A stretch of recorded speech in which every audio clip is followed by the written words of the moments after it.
दोस्तों, आप कैसे हैं?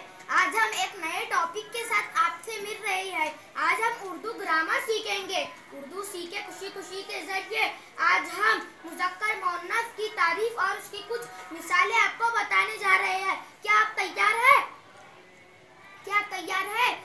मुज़क्कर मुअन्नस वो इस्म जो बातचीत और लिखने के तौर पर नर के तौर पर इस्तेमाल होते हैं, उन्हें मुज़क्कर कहते हैं। मसलन मोर, घोड़ा, बैल, बाप, बेटा वगैरह।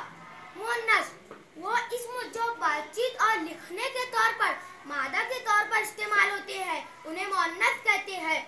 मसलन गाय, भैंस, बहन, माँ वगैरह।